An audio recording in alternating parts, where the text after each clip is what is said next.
Gold trusted gold buyers. మీరు తాకట్టు పెట్టిన బంగారాన్ని విడిపించి ఈ రోజు ఉన్న మార్కెట్ ధరకు కొనబడను. సో అంటే ఒక స్త్రీ క్యారెక్టరైజేషన్ ఇంత బలంగా ఉన్నప్పుడు, ఒక స్త్రీ ఇంత స్ట్రాంగ్గా నిలబడ్డప్పుడు ఏ విషయం మీదైనా సరే, సో ఆ స్త్రీ సమాజంలో చాలా స్వేచ్ఛగా చాలా ధైర్యంగా బతకొచ్చు. అలాంటి ఒక అద్భుతమైన క్యారెక్టర్ని ఎలా డిజైన్ చేయగలిగారు? అంటే దీనికి ఏమైనా ఇన్స్పిరేషన్ ఉందా? అంటే స్పెసిఫిక్ ఇన్స్పిరేషన్ అని కాదు, ఇంతకుముందు ఇంటర్వ్యూస్లో కూడా సుమగారి ఇంటర్వ్యూలో కూడా నేను అదే చెప్పాను. అంటే నేను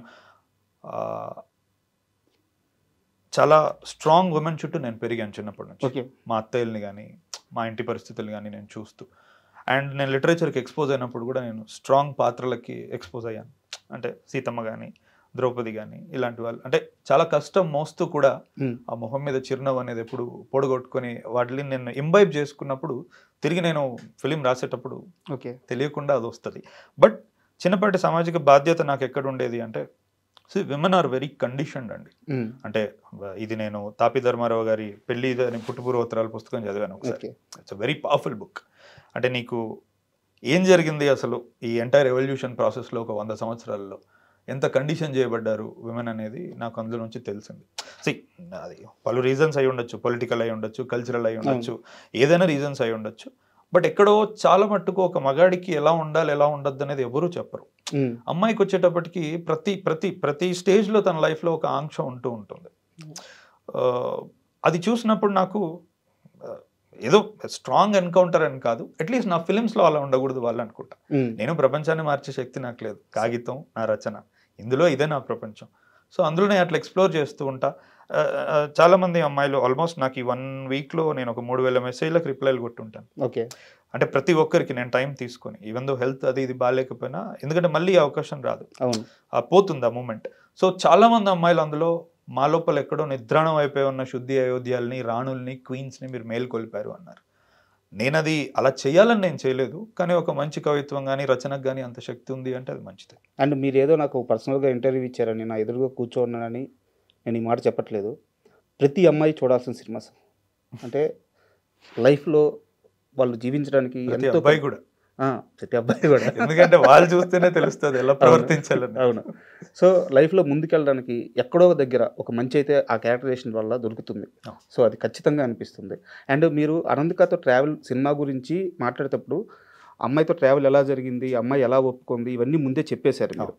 సో ఈవెన్ ప్రీ రిలీజ్ ఈవెంట్లో కూడా తను మాట్లాడేటప్పుడు మిమ్మల్ని ఏకంగా గురుస్థానంలో ఉంచి చాలా ఎమోషనల్గా మాట్లాడతాను. సినిమా రిలీజ్ అయింది, అందరూ ఇంత బాగా రిసీవ్ చేసుకుంటున్నారు. సినిమా రిలీజ్ అయిన తర్వాత తను మీతో ఏం మాట్లాడారు? మేము ఇప్పుడు మాట్లాడుకోవట్లేదు అంటే తను కేరళ వెళ్ళిపోయింది, నేను ఇటువైపు ఉన్నాను, పెద్దగా మాట్లాడుకోలేదు.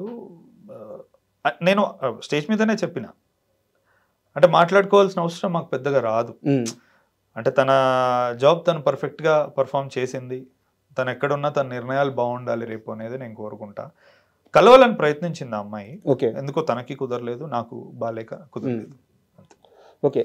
మూవీలో అంటే మీ మూవీస్లో అన్నిటికంటే బాగా డిఫరెంట్గా కనిపించే క్రాఫ్ట్ వచ్చేసి రైటింగ్.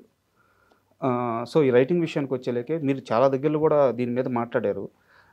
మీ డైలాగ్స్ ఏవి కూడా అంటే ఒక నార్మల్ వేలో ఉన్నట్టు కాకుండా మీరు చెప్పాలనుకుంది ఆ ఎసెన్షియల్ అది మిస్ అవ్వకుండా చాలా డిఫరెంట్ వేలో చెప్తారనమాట. అంటే మనకి ఒక మణిరత్నం గారి సినిమా, ఒక గౌతమ్ మేనన్ గారి సినిమా, ఈ సినిమాల్లోనే మనం ఆ డైలాగ్స్ కానీ లేకుంటే ఆ డైలాగ్ డెలివరీ అయ్యే విధానం కానీ మనం వాటిని చూడగలం అనమాట. అండ్ మీరు తీసుకునే సబ్జెక్ట్కి అవి కరెక్ట్గా యాప్ట్గా సరిపోతాయి కూడా.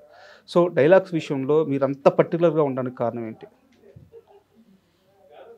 ఎందుకంటే మాట చాలా రోజులు గుర్తుండిపోతుంది. ఓకే. అంటే ఇప్పుడు మనకు లైఫ్లో కూడా కొన్నిసార్లు ఏదైనా జరిగినప్పుడు, అవమానం జరిగినా మంచి జరిగినా ఎవరైనా భుజం మీద చేసినా కూడా ఒక మాట వాళ్ళు మనతో అన్నది మనం కొన్ని సంవత్సరాలు గుర్తుపెట్టుకుంటాం. ఆ రోజు మనం ఏం తిన్నాము, ఏం బట్టలు వేసుకున్నాము, ఏ కారు ఎక్కాము, ఎక్కడికి వెళ్ళాము అని మర్చిపోతాం. మాట మట్టుకు మనం గుర్తుపెట్టుకుంటాం. అది మంచిగా చెడైనా మంచిగా చెడైనా మాటకు అంత శక్తి ఉంది. ఇప్పుడు సత్యమేవ జయతే అంటారు, ఎప్పుడు పుట్టిందో తెలియదు ఈ మాట, ఈ రోజుకి రూపాయి బిల్ల మీద ఉంటుంది.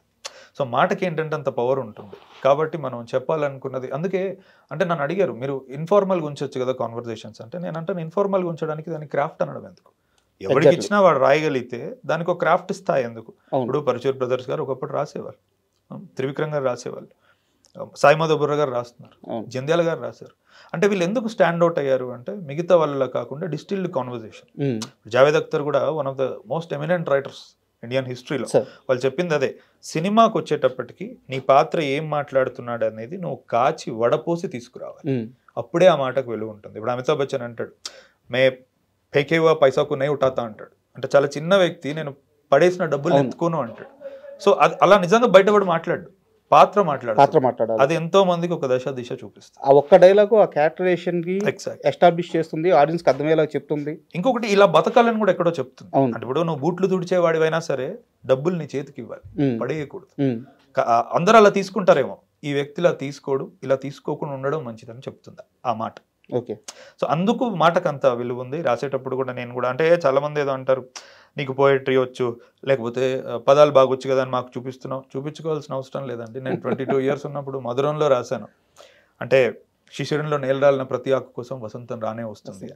మనులో క్షణికం నుండి శాశ్వతంలోకి అని రాశాను. అంటే అది రచయితకు స్వతహాగా వస్తాయి, చూపించుకోవాలనే ఆరాటం ఏం లేదు.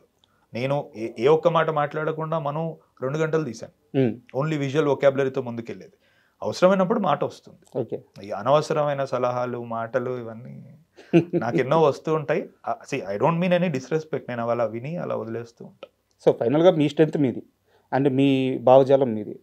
భావజాలము స్ట్రెంత్. ఇంకోటి ఏంటంటే అవసరమైతేనే, ఇంకోటి నేను ఇన్ఫార్మల్గా తీయట్లేదండి ఫిలిమ్స్. అంటే ఇప్పుడు నా సినిమాలో ఒక 4 స్నేహితులు కలిసి గోవాకు ఏదైనా ఎక్కడికైనా వెళ్తే వాళ్ళ మధ్యలో చాలా ఫార్మల్గా వచ్చేస్తాయి. అరే తాగినావా, ఏంద్రావా, బీర్ కేసు తీసుకొచ్చినావా, నార్మల్గా ఉంటుంది. లేదంటే ఒక అబ్బాయి అమ్మాయి ప్రేమలో పడుతుంటే కాలేజ్ లవ్ స్టోరీ ఉంటే అలా ఉంటుంది.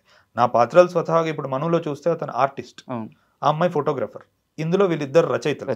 ఆ మొదటి అబ్బాయి మ్యూజిక్ నేర్చుకుంటూ ఉంటాడు.